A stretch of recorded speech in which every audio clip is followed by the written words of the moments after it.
Muy bien. Muy buenas noches, señores. Sean bienvenidos a la sesión número uno del curso Diseño Sismorresistente de un edificio de 8 pisos más 2 sótanos en concreto armado. Me presento, yo soy el ingeniero Víctor Portilla Yupanqui, con CIP 252303.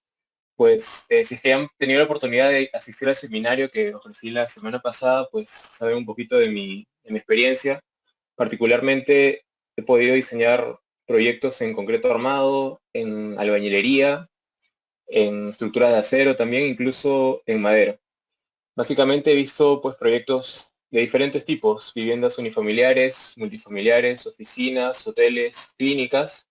Particularmente, incluso he tenido la oportunidad de poder diseñar o formar parte del equipo de diseño de edificios con sistema de aislamiento sísmico.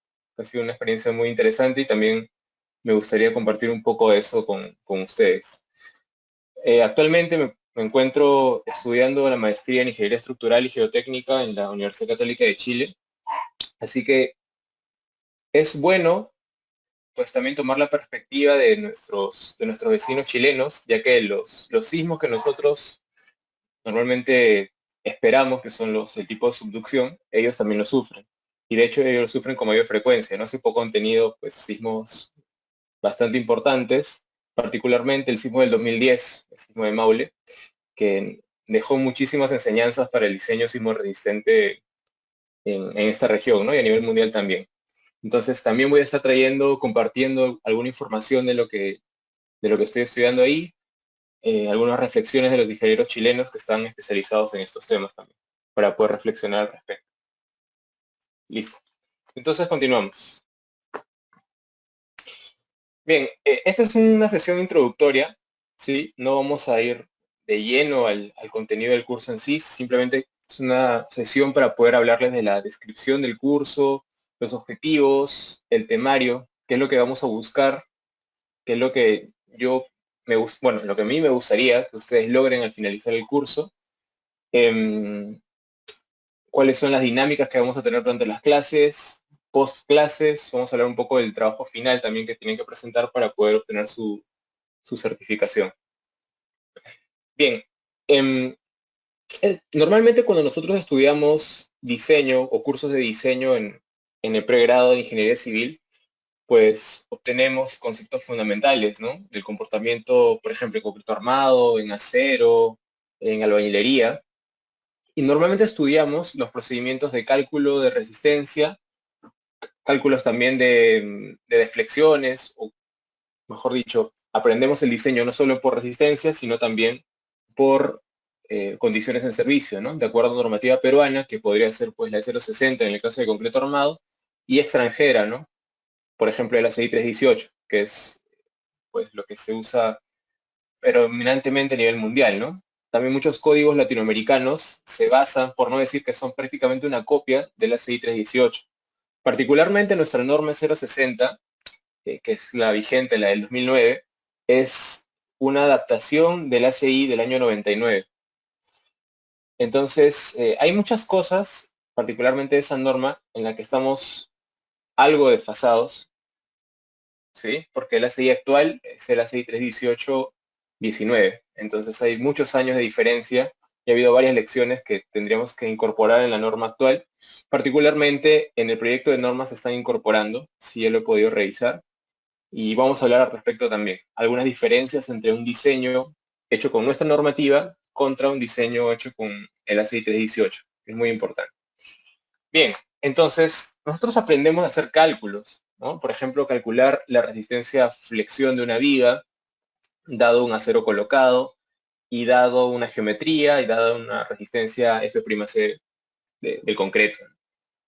Aprendemos a hacer los cálculos, nos dan ciertos ejercicios sencillos, normalmente donde los sistemas, como por ejemplo un pórtico o una viga en voladizo, ya están hechos, ya hay unas cargas asignadas, y pues nos limitamos a calcular resistencias, comparar la resistencia requerida contra las demandas, ¿no? Más o menos así es la mecánica, y empezamos siempre tratando de entender el comportamiento. Sin embargo, si es que uno desea, pues, trabajar en una oficina de diseño, trabajar en proyectos de diseño estructural, pues uno se enfrenta en un proyecto real a muchas cosas o muchos pasos previos a hacer los cálculos rigurosos que en sí aprendemos en la universidad. Por ejemplo, el, el campo de acción de un ingeniero estructural empieza, puede comenzar con reuniones conversando con el cliente y conversando con el arquitecto. Entonces, en estas reuniones previas a cualquier estructuración o predimensionamiento, lo que normalmente se trata de hacer es pedirle al cliente que explique cuál es el concepto de lo que quiere junto al arquitecto, qué es lo que ellos quieren transmitir. Una de las cosas muy importantes en los proyectos son el tema de las fachadas. Las fachadas para los arquitectos son pues como su carta de presentación.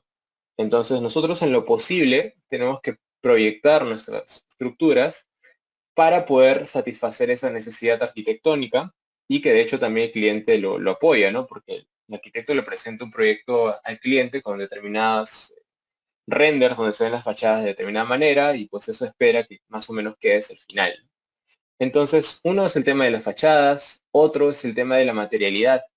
Muchas veces en los proyectos, por ejemplo, multifamiliares, no solamente tenemos estructuras de concreto armado, o sea, eso puede ser el casco principal, pero por ejemplo, en las azoteas hay ciertas zonas donde se puede utilizar pues algunas pérgolas de madera, ¿no? Estructuras de madera o algunas estructuras de acero. Entonces, se habla mucho de la materialidad, no solamente a nivel del casco principal, sino también a nivel de estos espacios pequeños, ¿no? Que de igual manera nosotros tendríamos que diseñar. Entonces, hay mucho que se puede aprender en estas reuniones y se deberían hacer antes de hacer cualquier cálculo. Bien, además de todo eso, nosotros, después de ya haber coordinado y conversado, pues comenzamos con lo clásico, ¿no? Que es hacer una estructuración básica, pasamos por un análisis estructural, verificamos la diseñabilidad de nuestros elementos, siempre esto en coordinación con el arquitecto, porque recuerden que el arquitecto, incluso los ingenieros de instalaciones, les interesa mucho el casco que nosotros vamos a proporcionar. O sea, las coordinaciones prácticamente a nivel grueso en una primera etapa se finalizan cuando nuestro casco está listo. Más adelante ya pueden haber ciertas solicitaciones de algunos pases para tuberías, ¿no? O sea, el ingeniero de instalaciones dice, necesito pasar esta tubería en esta viga. Entonces nosotros nos coordinamos para poder proporcionar la información en dónde va a ser ese pase, fuera de la zona de confinamiento, a qué altura respecto al peralte de la viga, etcétera. Pero en sí lo grueso llega prácticamente hasta la estructuración, que es lo que le interesa a los demás especialistas. Además de hacer los cálculos, que es muy importante, tenemos que saber cómo presentar los dibujos, ¿sí? Presentar los dibujos es importantísimo porque finalmente el constructor lo que recibe son nuestros planos y nuestras memorias, pero principalmente lo que le interesa son los planos. Entonces nosotros podremos hacer el mejor modelo analítico, los mejores cálculos, pero si nuestra presentación gráfica es deficiente, pues la construcción o el ingeniero constructor encargado podría tener demasiadas dudas, ¿no? Un plano tiene que prácticamente hablar solo y no deben quedar casi ninguna duda que requiera una comunicación extra del estructural, ¿no? A menos que se quieran proponer cambios. Entonces, los objetivos del curso van a ser, pues, comprender los criterios que se han tomado para la estructuración del edificio estudiado. Nosotros vamos a, durante todo el curso, revisar un edificio determinado que es de 8 pisos más 2 sótanos, como lo dice el título del curso. Entonces, ya que es bastante ambicioso el temario, no vamos a quedarnos a estructurar completamente el edificio y a predimensionar todos los elementos, sino que vamos a explicar los criterios que he tomado para la estructuración. Vamos a modelar el edificio estudiado en etapas, vamos a hacer uso de criterios de ingeniería y normativos, porque sí, los modelos también están ligados a ciertos lineamientos que salen en la normativa, el S030 en este caso, y también algunos criterios de ingeniería personales, ¿no? Siempre uno cuando hace un modelo, más allá de lo de la norma o más allá de lo que uno puede ver en un manual, siempre tiene que primar el criterio de ingeniería.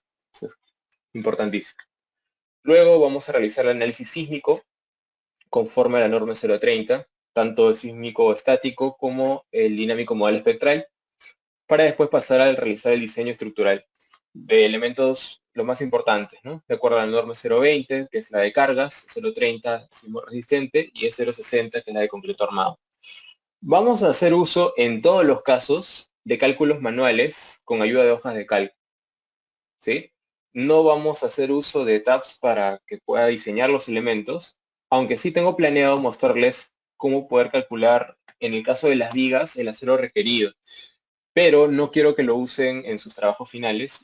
Yo los impulso a que ustedes generen sus propias hojas de cálculo, ¿sí? Yo voy a compartirles algunas hojas de cálculo durante el desarrollo del curso. No todas. Y yo les voy a indicar cuáles les voy a pasar y cuáles no. Vamos a dibujar los elementos diseñados en formato de presentación de un proyecto real. Para eso ya hay un formato que yo tengo y pues les voy a ir mostrando cómo usarlo. Finalmente vamos a elaborar la memoria de cálculo del proyecto, también en formato de presentación de un proyecto real, ¿no? Porque recuerden que si uno pretende presentar un proyecto a la municipalidad, pues el proyecto estructural, por lo menos, no solamente son los planos, sino son los planos, más una memoria descriptiva, más una memoria de cálculo. Entonces, es un documento que también es importante a la hora de presentar un proyecto formal en la municipalidad, para solicitar una licencia de edificación, por ejemplo. El software de soporte que vamos a utilizar son los siguientes: TAPS versión 18, SAP 2000 versión 22, AutoCAD, Excel y MATCAD Prime. Con el tema de las versiones no hay mayor problema si ustedes tienen versiones superiores o inferiores. En caso de TAPS o SAP 2000, pues con que exporten el archivo E2K o el archivo S2K, pues cualquier versión de TAPS o SAP podría o debería ser capaz de abrir el archivo, ¿no? Así que no hay ningún problema con las versiones que ustedes tengan. Revisemos un poco el temario. La sesión número 0, que es la de hoy día, es la de introducción y conceptos generales. La sesión número 1 es la de estructuración y predimensionamiento de la edificación que vamos a ver. La 2 y la 3 van a consistir en el modelamiento de la edificación utilizando el software de TAPS. La 4, análisis de la edificación por cargas de gravedad, donde vamos a encargarnos no solo de aplicar las cargas, sino de revisar algunos diagramas de fuerzas internas, algunas reacciones, algo de comportamiento esperado de los diferentes elementos estructurales ante cargas de gravedad. Sí, ojo que no es solamente darle play y esperar resultados. Antes de eso hay que tratar de inferir qué es lo que vamos a obtener. Eso es importantísimo. Las 5 y 6 constan del análisis sísmico, donde vamos a ver la norma, vamos a hacer, le voy a presentar la hoja de cálculo que vamos a utilizar, tanto para sismo estático como para modal espectral. Desde la sesión 7 hasta la 16 es netamente diseño estructural. Y ojo que el curso es un curso de diseño sismo resistente. O sea, esto no es un curso de modelamiento en etapas o en SAP o en lo que sea. Lo vamos a usar como herramienta, pero el contenido principal del curso es diseño estructural. Así que vamos a aprender a hacer el diseño estructural de losas aligeradas, de vigas, columnas, placas, muros de contención y zapatas aisladas. En realidad, el temario es bastante ambicioso y yo he tenido particular cuidado de dividir en parte 1 y parte 2, porque pues el diseño de una viga, columna o placa involucra diseño por flexión, diseño por cortante, diseño por capacidad, implica el dibujo que vamos a realizar e implica también consideraciones personales como ingeniero estructural. O sea, no solamente lo normativo, sino también criterios personales que me gustaría compartirlos con ustedes y también llamar a la reflexión, porque lo que yo diga no es la ley, simplemente me gustaría pues establecer alguna discusión si ustedes tienen una manera de hacerlo o si es que alguien les ha enseñado otra manera y quieren discutirlo, consultarlo también. Eso es muy importante y nutre muchísimo el curso. Bien. Finalmente tenemos una sesión para revisar la memoria de cálculo y para ver algunos temas adicionales. Esta sesión adicional, evidentemente no voy a crear una sesión para empezar a escribir en Word una memoria de cálculo. ¿No? En esta sesión adicional les voy a presentar la memoria de cálculo ya hecha de nuestro edificio, de nuestro proyecto, explicarles qué es lo más importante de la misma, por qué se tienen que presentar ciertos datos, cierta información, qué tan grande debe ser, o si depende del proyecto o no, etc.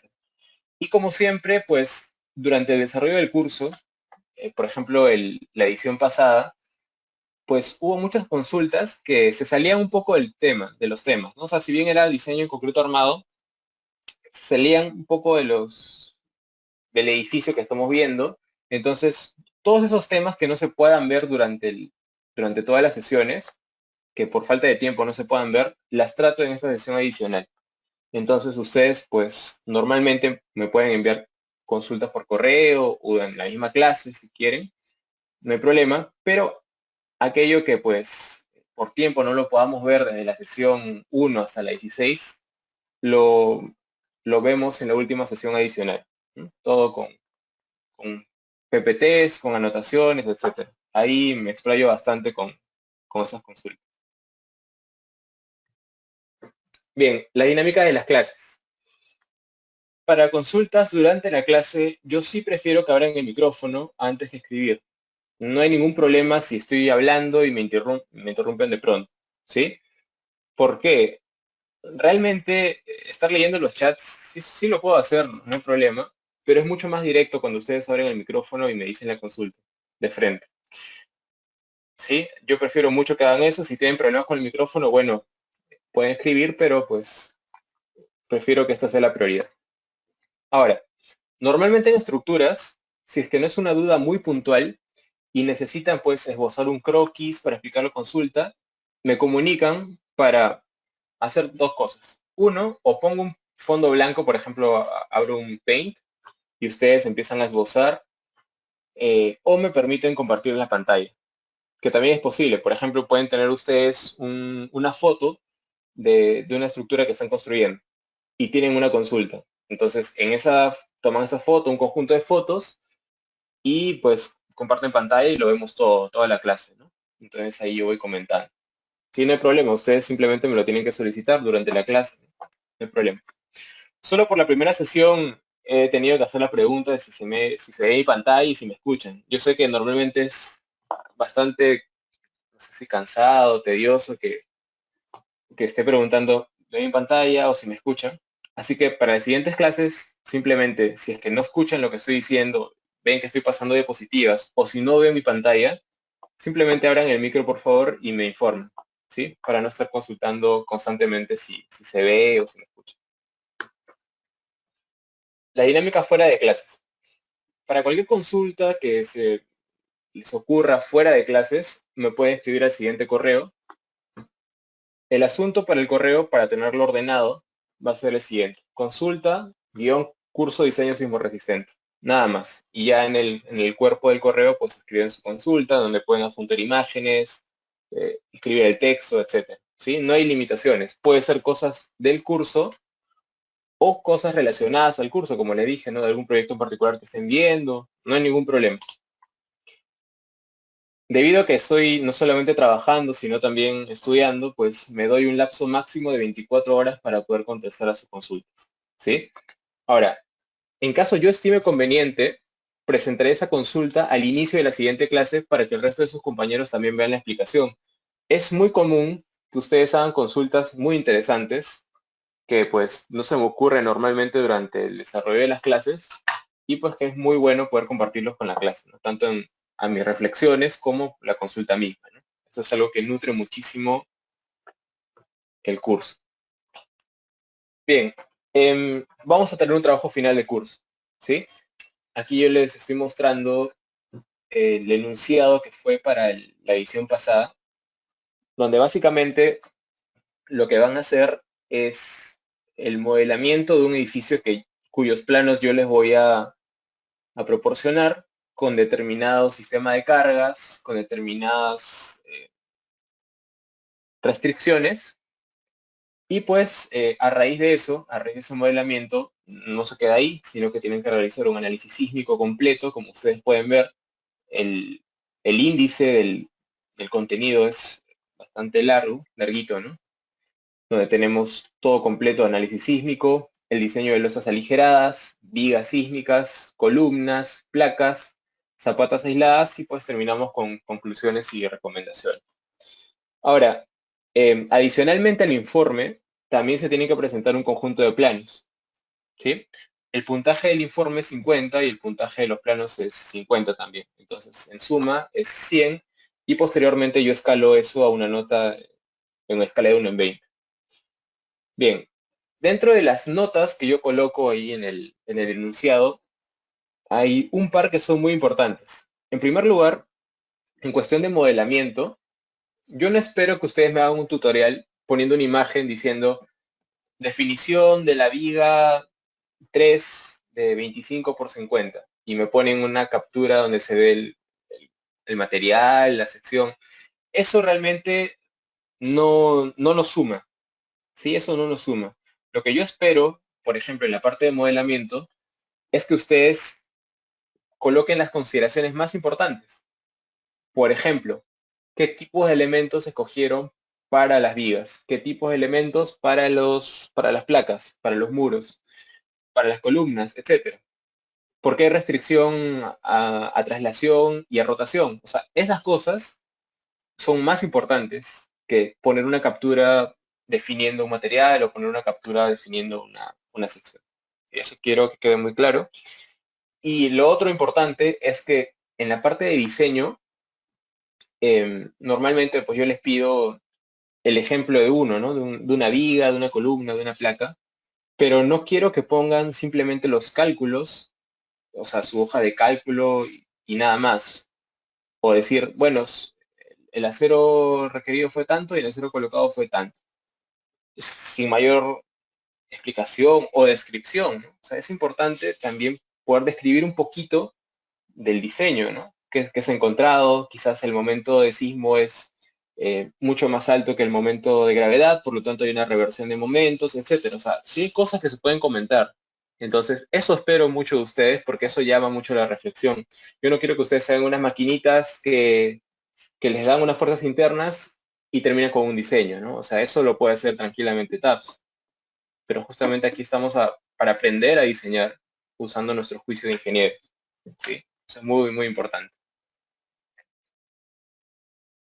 ¿Qué más? Sí, tengo una acotación adicional y es que nosotros en CSIP contamos con una serie de 5 videos, si mal no recuerdo, 5 o 4, que corresponden a un taller de modelamiento en etapas.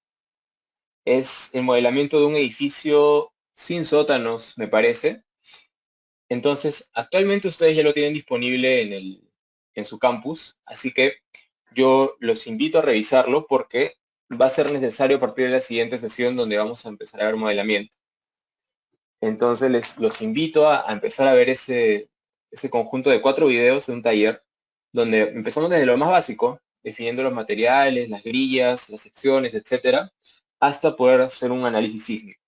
Entonces, los invito a que lo puedan revisar y si tienen consultas a partir de esos videos, pues sería mucho mejor para ya empezar a verlo la siguiente semana. Entonces ya tienen todos estos días para empezar a revisar los videos. Bien, vamos a empezar un poco con la descripción de esta sesión número 0 para comentarles. La metodología general del diseño estructural, aquí fuera de coordinaciones con arquitectos o con clientes, pues tenemos la estructuración y predimensionamiento, que es, yo diría, una de las etapas más importantes del proyecto. Luego pasamos al modelamiento analítico, que pues normalmente para fines de diseño estructural, pues se realiza un modelo lineal elástico, que puede ser en ETABS, puede ser en SAP, diversos software que existen, ¿no? Comerciales. Pasado modelamiento analítico inicial, realizamos un análisis sísmico con ciertas consideraciones importantes que hay que ver. Vamos a nosotros estar realizando un modelo basado en masas concentradas, que es básicamente también lo que estudiamos en la universidad, en los cursos de ingeniería sismo resistente. Vamos a verificar condiciones de resistencia lateral, de rigidez lateral también, ¿sí? Después de ello pasamos a la etapa de diseño estructural, en donde pues a partir de las diversas fuerzas internas que tengamos, vamos a empezar a diseñar los elementos sismorresistentes, ¿no? Que pueden ser vigas, columnas, placas, etc. Finalmente, pues pasamos a la elaboración de planos. Entonces, más o menos esta es la metodología que vamos a seguir nosotros en el curso y pues es lo que se hace también un proyecto real. Ahora, hay una discusión muy importante respecto a la filosofía de diseño sismorresistente. Este curso es un curso de diseño sismorresistente, así que tenemos que tener muy claro qué es lo que estamos haciendo. Bien, la norma 030, en su artículo 3, nos describe la filosofía y cuáles son los objetivos de este diseño sismorresistente. Así que esto les pido, por favor, que lo interioricen, que lo tengan ahí como una imagen en sus oficinas, porque es muy importante. Primero que tenemos que evitar las pérdidas de vidas humanas, es lo principal. Luego, asegurar continuidad de servicios básicos y finalmente, pues tratar de minimizar los daños a la propiedad. Bien, esa es como la filosofía, que los objetivos, ¿no? Son bastante ideales, pero hay que tratar de cumplirlos. Ahora, ¿cómo se van a tratar de cumplir esos objetivos? Lo vamos a ver más adelante. Particularmente, hay unos objetivos en concordancia con esa filosofía que se describen en el siguiente acápite. Nos dicen que la estructura no debería colapsar ni causar daños graves a las personas, pero sí podrían presentar daños importantes debido a movimientos sísmicos calificados como severos para el lugar del proyecto. Por ejemplo, ocurre el sismo que estamos esperando de hace casi 300 años aquí en la costa, y si una estructura, un edificio moderno ha sido diseñado utilizando esa norma o alguna de sus versiones anteriores, pues como máximo, podría quedar en estado irreparable, como máximo, pero sin tener ningún colapso parcial y mucho menos total. Puede quedar hecho trizas en el sentido de que repararlo sería inviable a nivel técnico y económico, quizás, pero no debería causar las muertes de ninguna persona. Durante ese sismo severo, que pues tiene un periodo de retorno de 500 años. Bien, es lo que debería hacer. Aquí tengo, por ejemplo, la matriz de desempeño de la Comisión Visión 2000, que lo publicó la Asociación CEAOC en 1995. Es bastante antiguo esta matriz y de hecho actualmente hay algunas nuevas que tienen mucho más niveles de desempeño, es un poquito más engorroso, pero hay que tratar de entender el concepto, por lo menos. Por ejemplo, una edificación común, que puede ser un edificio multifamiliar como el que estamos viendo, para ese sismo raro, de periodo de retorno aproximadamente 500 años, debería quedar en resguardo de la vida. Es lo que les mencionaba, ¿no? O sea, puede quedar pues hecho o muy dañado, pero no debería perderse ninguna vida. Eso es lo más importante. Y esto se condice con el primer objetivo o la primera declaración de la filosofía, ¿no? Del diseño sismo resistente. Pero para un sismo raro, o sea, no los sismos que vienen pues, que son muy frecuentes, para esos no, prácticamente para esos tenemos otros límites de desempeño. Por ejemplo, la estructura debería soportar movimientos del suelo calificados como moderados para el lugar del proyecto, pudiendo experimentar daños reparables dentro de límites aceptables. Y aquí sí hablamos de que la estructura debería quedar en estado reparable. Aquí sí lo enuncia la norma. Y también dentro de límites aceptables. Eso es lo más importante. Por ejemplo, la norma 030 no define un sismo moderado.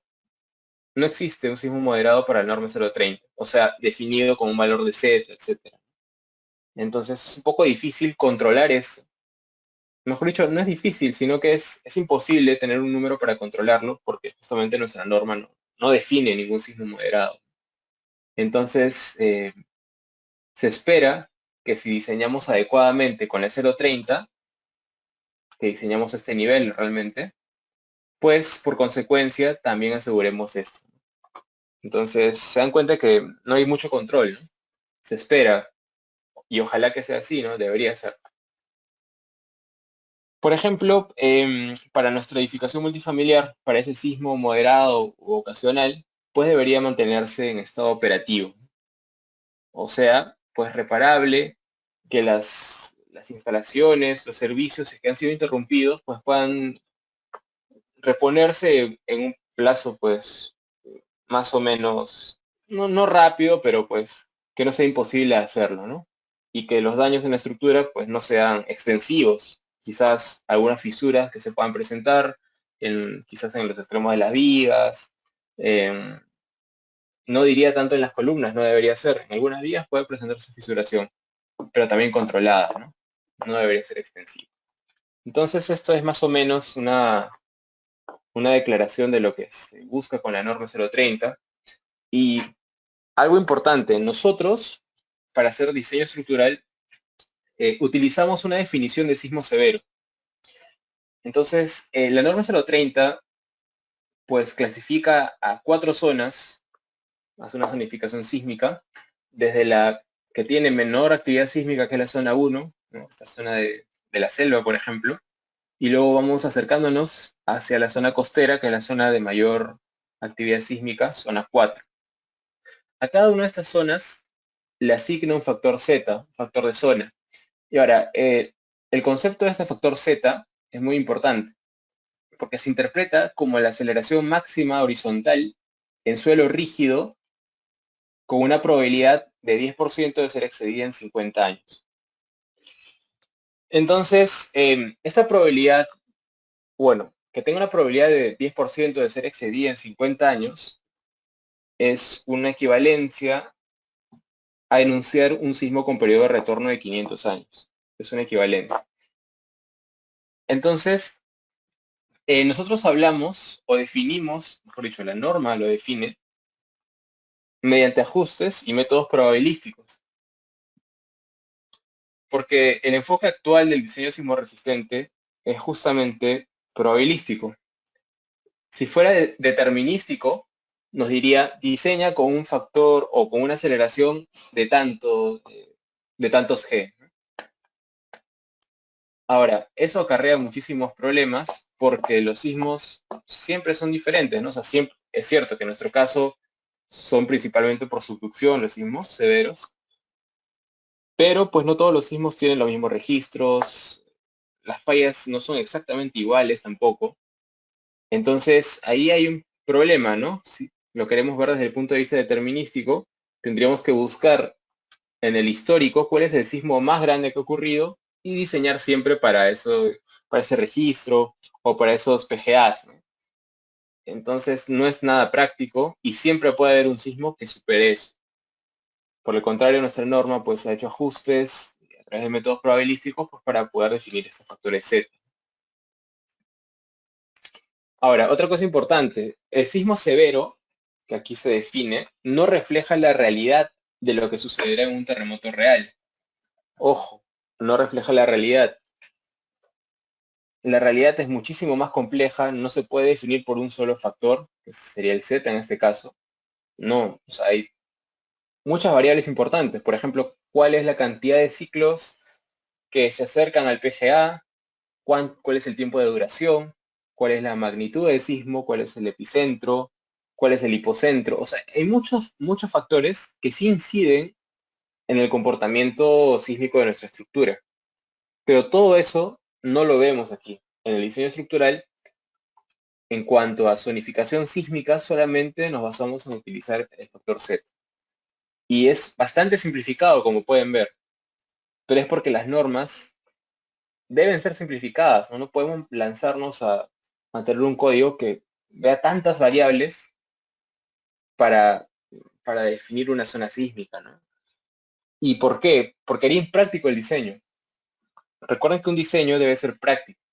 O sea, cuando diseñamos, no es que estamos diseñando la realidad de cómo se va a comportar la estructura, sino que diseñamos de acuerdo a una receta o una metodología que viene en un código prescriptivo para que justamente se trate de cumplir estos objetivos, ¿no? Y se ajuste la filosofía del diseño. Pero nada que ver con la realidad. La realidad es muchísimo más compleja. Vamos a ir discutiendo un poquito de eso más adelante también. Entonces, nuestros códigos nacionales proporcionan metodologías para el control de diseño por resistencia y por rigidez. Por ejemplo, el diseño por resistencia, LRFD, ¿no? El método LRFD para el diseño en concreto armado, para el diseño en acero, para el diseño también en albañilería para los elementos de confinamiento, por ejemplo. Y también tenemos ciertos controles de condiciones en servicio, como lo pueden ser fisuración, o puede ser control de deflexiones, que son los más clásicos, ¿no? Los más revisados. Aquí tengo un pequeño resumen de qué pasaría si diseñamos nuestras estructuras utilizando las normas E030 y E060, por ejemplo, ¿no? La E030 para definir el análisis sísmico y la E060 para realizar el diseño en concreto armado. Por ejemplo, partimos con nuestro modelito en un software comercial, nuestro modelito a gravedad. Luego pasamos a definir un espectro de diseño haciendo uso de la norma 030. Tenemos aquí el espectro magenta, que es el espectro que corresponde a un factor de reducción R igual a 1, o sea que no está reducido, sino que representaría la demanda elástica, de acuerdo a nuestra norma. Y tenemos el espectro reducido por un factor R igual a, pues puede ser 4.5, 5, 6, dependiendo de lo mínimo, o más bien lo máximo que exija la norma de acuerdo al sistema estructural elegido. Entonces, pues, introducimos el espectro al modelo, calibramos un poco algunas configuraciones y pues ejecutamos un análisis sísmico. A partir de ese análisis sísmico, y si verificamos que el control de derivas es correcto, las irregularidades están controladas, entonces pues pasamos a revisar las fuerzas internas en los elementos. Por ejemplo, el diagrama de momentos flectores por sismo en una placa, en una viga, en las columnas, etc. Junto a las fuerzas internas a raíz del sismo espectral, escaladas debidamente, y las obtenidas por cargas de gravedad, pues se procede a hacer una combinación de cargas utilizando la norma 060 y se procede a realizar el diseño de columnas, vigas y placas. Más o menos tendrán esta configuración, ¿no? O sea, está aquí como croquis, pero ahí está el espíritu, ¿no? Vamos a señalar las dimensiones, cuál va a ser la cuantía longitudinal de las columnas, cuál va a ser el arreglo de los estribos, que es muy importante eso del arreglo de los estribos, etcétera. Para la viga similar, de igual manera para las placas, ¿no? Cuál va a ser la longitud de los bordes de confinamiento, si es que va a requerir, de acuerdo a norma, bordes de confinamiento, cuál va a ser la malla horizontal, la malla vertical, etcétera. Entonces, lo que les quiero decir es que en un proceso convencional de diseño, pasamos por estos pasos hasta obtener pues el detallamiento de los elementos estructurales. Este es como que su output, ¿no? Entonces, imaginamos que tenemos los planos, se los pasamos al constructor, el constructor lo construye, y ahora, el sistema diseñado va a tener un comportamiento esperado en términos de tres parámetros principales. En realidad hay muchísimos más, pero vamos a hablar de tres principales. Ya está construida la estructura. ¿Qué sucede? Que en diseño sismo resistente tenemos tres conceptos fundamentales: resistencia lateral, rigidez lateral y ductilidad. Sí, esos tres conceptos deben dominarlos y entenderlos. Y sobre todo diferenciarlos, porque sucede que hay muchas personas que confunden resistencia con rigidez, confunden rigidez con ductilidad. Sí, son tres parámetros totalmente diferenciados. Bien, ¿qué es lo que les traigo en esta imagen? Pues básicamente es una curva de pushover. Una curva de pushover es una curva que relaciona el cortante basal en la estructura contra el desplazamiento de la azotea, ¿no? El desplazamiento de techo, el techo más alto del edificio. Evidentemente, esta curva en verde, que es la curva pushover, se obtiene a través de análisis no lineales, que son análisis un poco más complejos, donde hay que preocuparnos de las propiedades de los materiales más allá del rango elástico. Hay que definir cuáles son los modelos que vamos a utilizar para el concreto, para el acero, para el concreto no confinado, para el concreto confinado, etcétera. Hay muchas variables que se tienen que controlar para poder realizar un análisis no lineal adecuado. En fin, imaginando que hemos pasado por el proceso, pues nuestra estructura real, realmente ejecutada, tendrá esta curva verde. ¿Sí? Este es su comportamiento real, digamos. Ahora, ¿qué pasaría si es que tuviéramos una estructura que fuera elástica en todo su comportamiento? O sea, no importa en qué nivel de desplazamiento nos encontremos, siempre va a ser elástica. Pues tendría una curva como la roja, ¿no? Si nosotros aumentamos el desplazamiento de techo o el desplazamiento lateral en general de esa estructura ideal, pues la cortante basal va a aumentar siempre de manera lineal, ¿no? Proporcional a ese desplazamiento. Y así se puede ir hasta el infinito. Es un concepto idealizado, no existe ninguna estructura que sea así. Bien, entonces ahí tenemos ambos plots y ahora vamos a ver un poco de qué es lo que hacemos nosotros. Nosotros partimos imaginando una estructura ideal, elástica, y decimos, bueno, si el sismo quisiera ponerle 100 toneladas fuerza a ese edificio o 1000 toneladas fuerza a ese edificio, lo puede lograr. Aquí voy a hacer una pequeña corrección. Realmente no es que el sismo le quiera poner fuerzas al edificio, sino que el sismo lo que hace es acelerar la base del edificio, ¿no? Imagínense que acelera, pues, puede ocurrir un registro de aceleraciones en la base de la estructura, ¿no? En su cimentación, a nivel de cimentación. Entonces el fenómeno sísmico realmente va por ahí, ¿no? Hay unas aceleraciones en la base de la estructura y eso genera, por consecuencia, una cierta distribución de fuerzas en el edificio, ¿no? En toda la altura del edificio. Entonces, de manera indirecta, el sismo coloca fuerzas en la estructura, pero lo que realmente hace es generar una aceleración horizontal, un conjunto de aceleraciones horizontales en la base de las estructuras. Bien. Entonces, esta estructura ideal pues puede tomar todas las fuerzas que uno quiera ponerle o que el sismo le quiere imponer de manera indirecta, porque es ideal, ¿no? Porque es una curva que va hasta el infinito. Nuestras estructuras convencionales no serían técnica ni económicamente viables si es que tratáramos de hacerlo elásticas. No hay forma. Entonces lo que nosotros utilizamos es un factor de reducción de fuerzas sísmicas, el tan famoso R. Entonces, de esta fuerza elástica, de demanda elástica, lo dividimos por un factor R para poder realizar el diseño. El factor R está especificado en la norma 030 para cada sistema estructural que existe, ¿no? Están pórticos de concreto armado, muros de concreto armado, estructuras de madera, estructuras de acero en diferentes configuraciones. Pueden ser pórticos a momento, pórticos intermedios a momento, pórticos arrastrados, concéntrica o excéntricamente, etc. Ya pueden revisar la tablita en la norma 030. Lo importante es que hay un R sub 0 asignado a cada sistema estructural. Entonces nosotros utilizamos o calculamos esta fuerza elástica de demanda, lo dividimos por R para calcular nuestra cortante de diseño. ¿Sí? Entonces, ¿recuerdan cuando nosotros definíamos este espectro de diseño? ¿No? Lo definíamos usando un factor R que es mayor a 1, ¿no? Puede ser 4, 5, 6 o lo que sea. Y esto se lo damos como información a nuestro modelo para poder realizar el análisis espectral.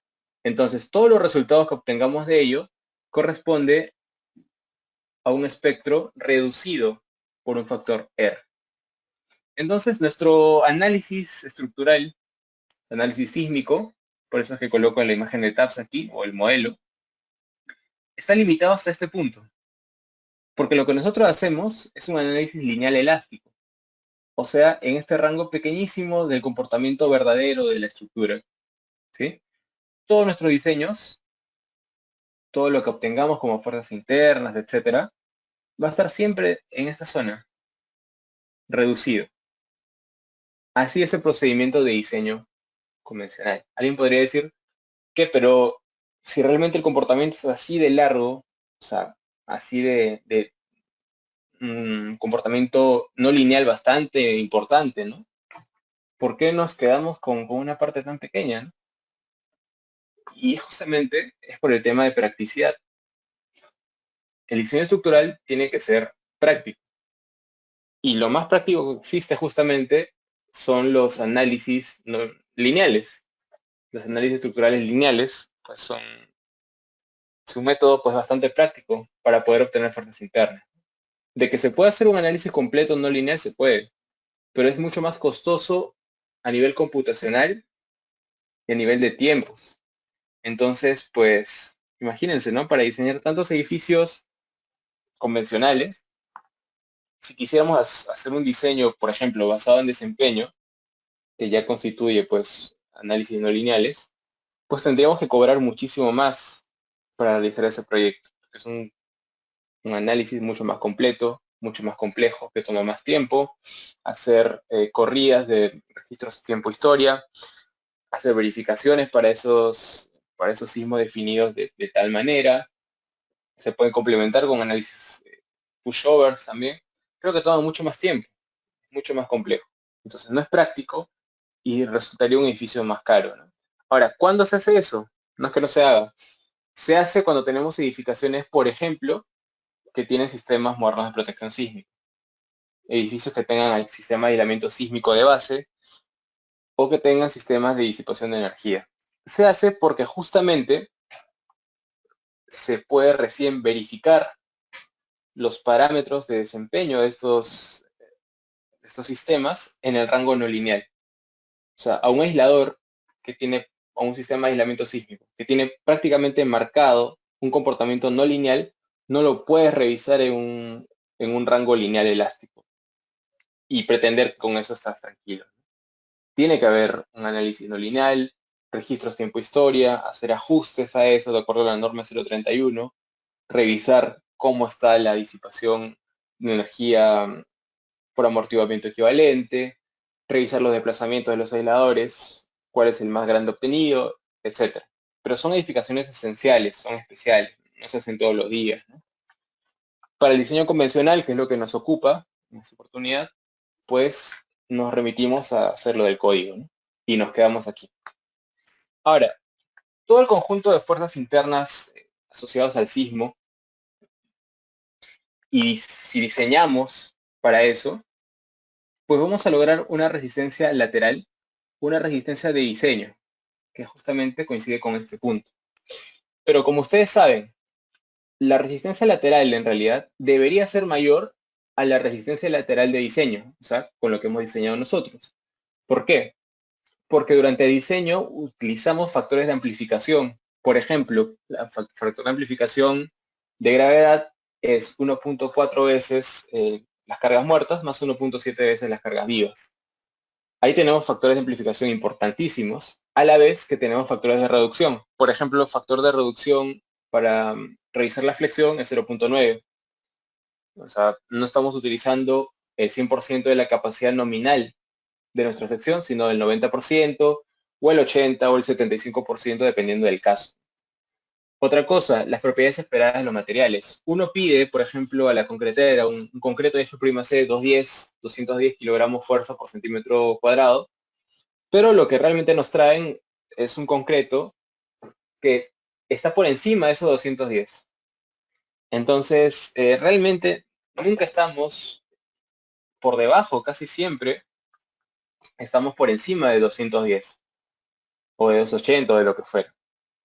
¿Sí? Entonces, eso nos da un plus en cuanto a resistencia. Otra cosa, en cuanto al acero. El acero, de la manera en que nosotros lo tomamos para el diseño estructural, asumimos un modelo de elastoplástico. Es decir, que una vez alcanzada la fluencia, pues las fuerzas no se incrementan y lo único que sucede es que la barra de acero se sigue deformando, ¿no? hasta que se rompe, hasta que se fractura a tracción. Pero realmente el comportamiento del acero es más complejo y tiene una zona de endurecimiento en el rango no lineal, ¿no? Justamente en la zona antes de la fractura. Entonces, esa sobreresistencia que tiene ese acero por endurecimiento no la tomamos en cuenta al momento de diseño estructural. Entonces, por estas razones y otras más, la resistencia real debería ser mayor que la resistencia lateral de diseño. ¿Sí? Entonces, a todo esto, o lo que proporciona todo esto, se le conoce como sobreresistencia. Y la sobreresistencia la denominamos como R sub omega. Así es como se denomina ese factor, ¿no? R sub omega. Entonces, el factor R que utilizamos está sustentado básicamente en dos. En R sub omega, que tiene que ver con la sobreresistencia, y en R sub mu, que tiene que ver con la ductilidad. Y ahora también lo vamos a ver. Entonces, eso es en cuanto a la resistencia. Ya saben, ustedes diseñan adecuadamente, esto es lo que van a obtener, ¿no? En teoría, como resistencia de diseño, pero lo real es que van a tener una sobre resistencia, que pueden pasar de este punto hasta este punto, ¿no? Entonces ahí vemos que la cortante de diseño está multiplicado por el factor R sub omega y llegamos a la resistencia real que tiene esa estructura, que es una resistencia lateral máxima, ¿no? Como máximo puede tener esta fuerza lateral en la base, ¿no? Según este gráfico. Bien. Lo otro, la rigidez lateral. Particularmente nuestra norma 030 es muy estricta para el control de rigidez lateral. El control de derivas inelásticas para concreto armado es 7 por 1000 y es un número bastante conservador y yo apoyo eso porque realmente lo que se ha visto en muchos sismos severos aquí en esta región, es que muchas de las fallas o muchos de los daños estructurales y no estructurales están asociados a desplazamientos laterales no controlados, o sea, desplazamientos laterales demasiado grandes. Entonces nosotros no queremos daño o queremos minimizarlo lo más que se pueda. Y uno de los parámetros que nos permite hacer esto es justamente la rigidez lateral. Mientras más rígido sea nuestro edificio, o sea, mientras más rigidez lateral tenga, los desplazamientos laterales también van a estar más controlados, ¿no? Van a ser más pequeños. Y si son más pequeños, pues los daños en elementos estructurales y no estructurales van a ser menores. Entonces, esto es muy importante. Normalmente en otros países no le dan esta importancia a la rigidez lateral y más bien hacen estructuras flexibles y se basan mucho en el espectro de pseudoaceleraciones, ¿sí? El espectro de pseudoaceleraciones, que pues lo vimos parcialmente acá, nos dicen, bueno, si es que nuestro periodo es cortito, ¿no? Estará asociado a una pseudoaceleración grande, ¿no? Por ejemplo, un periodo de 0.4 segundos, ¿no? Según este plot, estará asociado a una pseudoaceleración espectral de 0.3 G, que pues finalmente esto está directamente asociado a la cortante que le va a entrar a la estructura, ¿no? Entonces, ¿por qué no diseñamos con periodos más largos, ¿no? Periodo 1.5, 2. Entonces, ¿para qué pones placas tan grandes? Mejor hagamos todo esto porticado.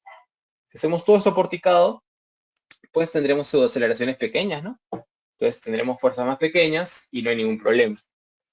Y la cuestión es que sí hay problema, porque lo que no están viendo es el espectro de desplazamientos, que también se va a construir y se las voy a mostrar en la clase de análisis sísmico. Se puede construir también. Y ahí, mientras mayor sea nuestro periodo, pues los desplazamientos laterales van a ser mayores. Y justamente cuando son mayores es que los daños también son mayores. Entonces, en nuestra realidad controlamos mucho la rigidez lateral, no solamente en Perú, sino también en Colombia y también en Chile. Y ellos son, digamos, muy estrictos con esto de la rigidez lateral, ya que también han tenido edificios que han fallado o han tenido daños muy importantes por no controlarlo bien, ¿no? Entonces, ellos tienen una filosofía similar a la nuestra en cuanto a su estructuración. La rigidez lateral, como nosotros la podemos tratar de ver en el rango elástico, pues es limitada, pues una vez que existe el daño, hay una incursión en el comportamiento inelástico, pues ya no habrá una rigidez, ¿no? Sino que por cada punto que encontremos, pues tendríamos que trazar una recta desde el origen hasta ese punto. Y si uno traza varios puntitos, por ejemplo, si uno traza este puntito, si es que se encuentra en este punto de desplazamiento, pues notará que esta pendiente es menor, ¿no? Entonces, la rigidez lateral a este punto de desplazamiento es mucho menor que la rigidez elástica. Entonces, conforme uno va avanzando en los desplazamientos laterales, pues ocurrirá una degradación de la rigidez lateral. Sí, creo que eso queda claro si ustedes trazan varias rectas, ¿no? Empezando por la elástica hasta el punto donde colapsa la estructura. Entonces hay una degradación de rigidez lateral.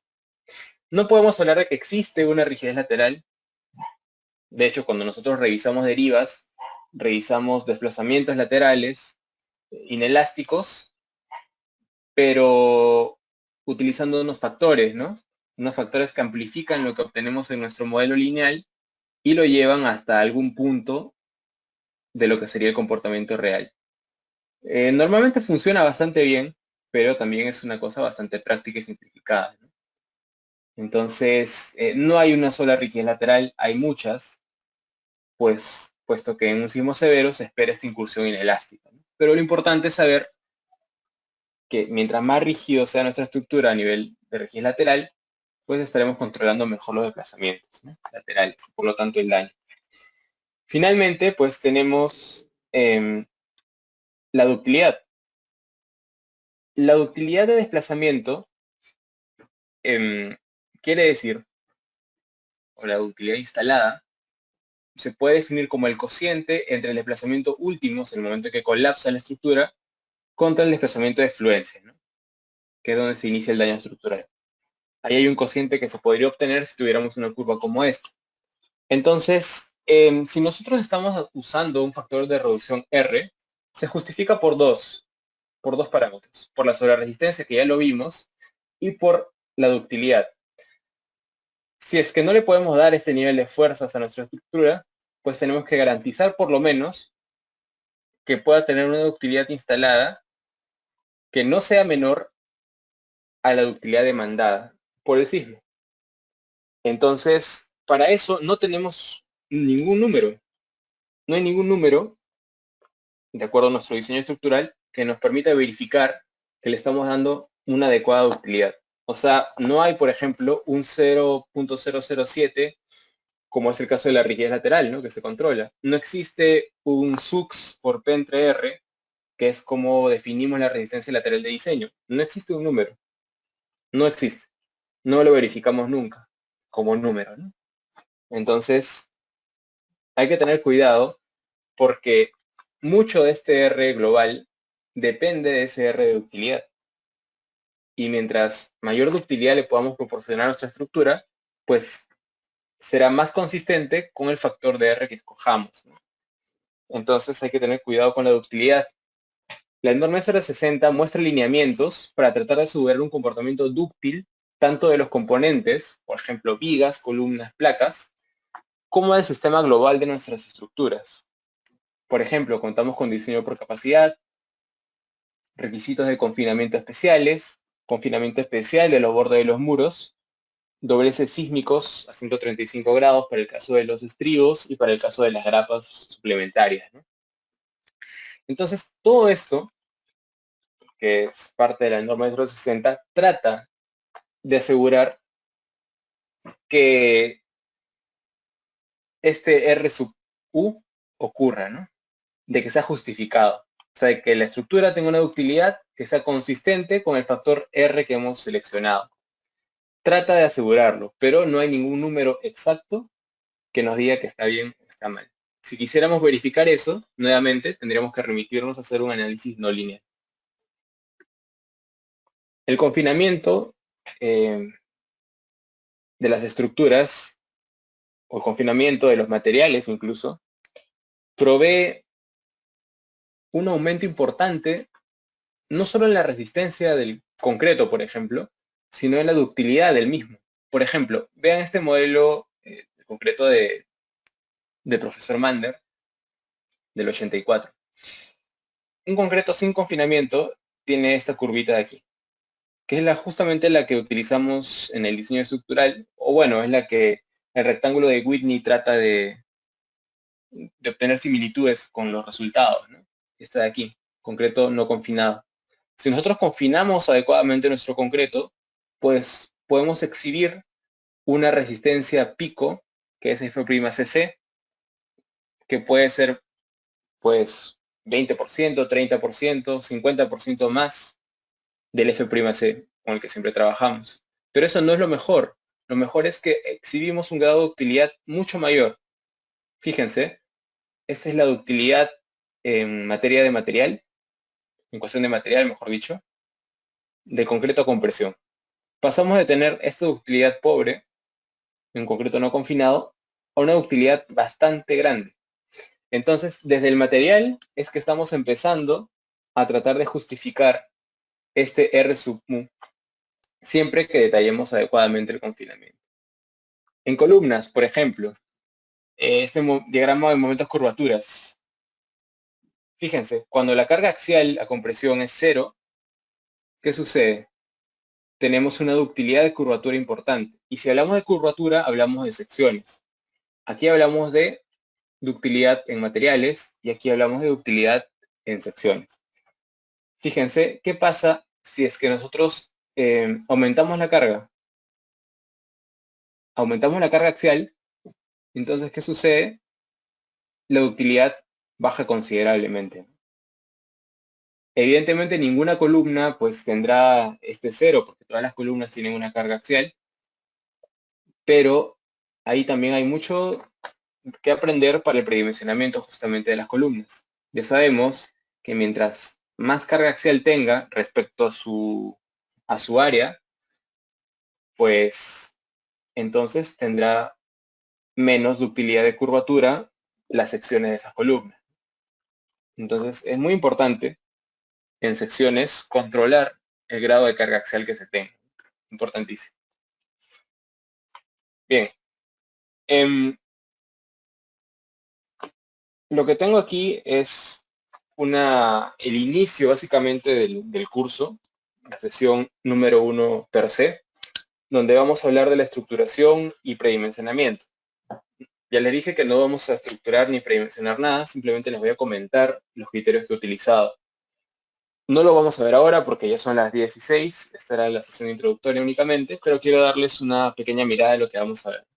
Vamos a ver los criterios generales de estructuración, vamos a ver 3 criterios para el predimensionamiento de columnas,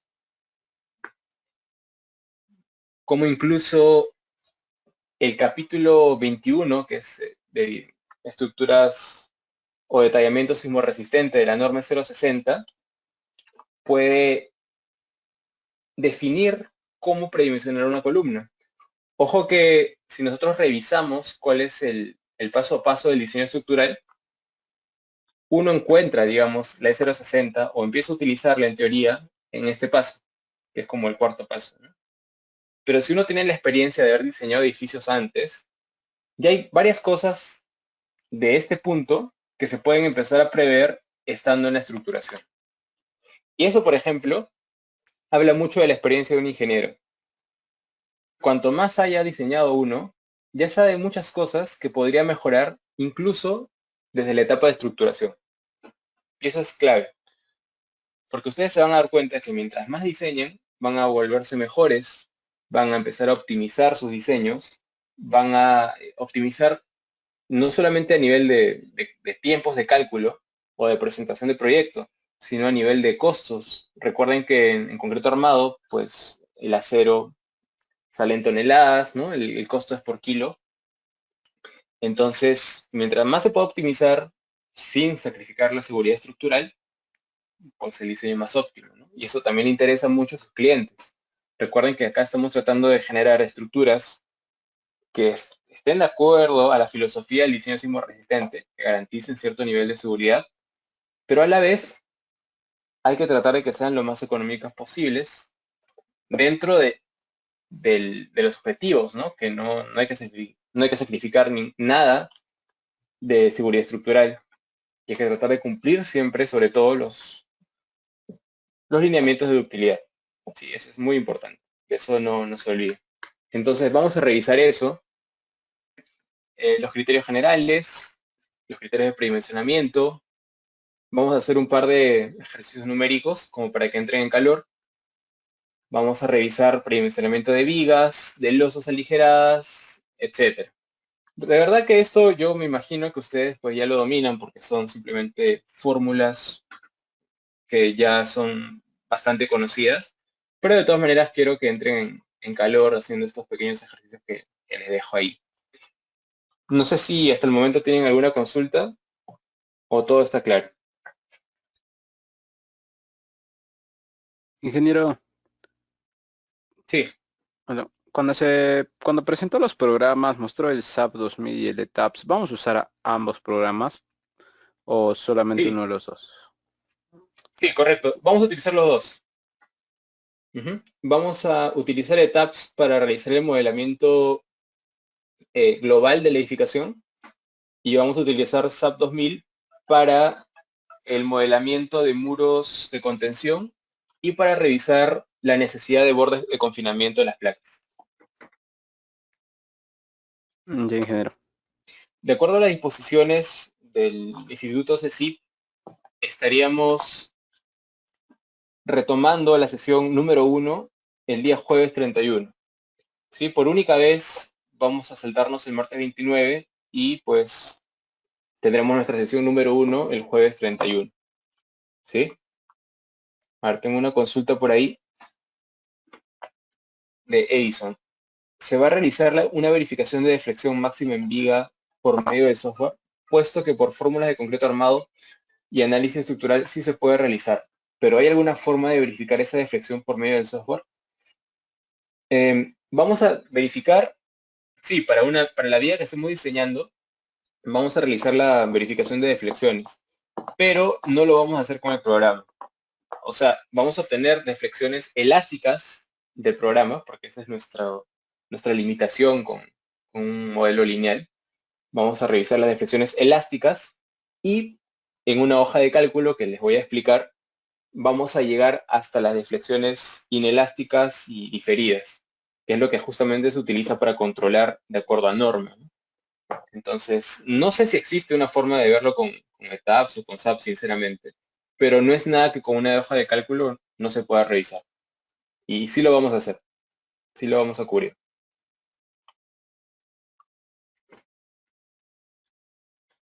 Perfecto. Entonces, nos reencontramos el día jueves para la sesión número 1 oficial, donde vamos a terminar de ver estos ejercicios y vamos a empezar a ver el modelamiento en ETAPS de la estructura que vamos a estudiar.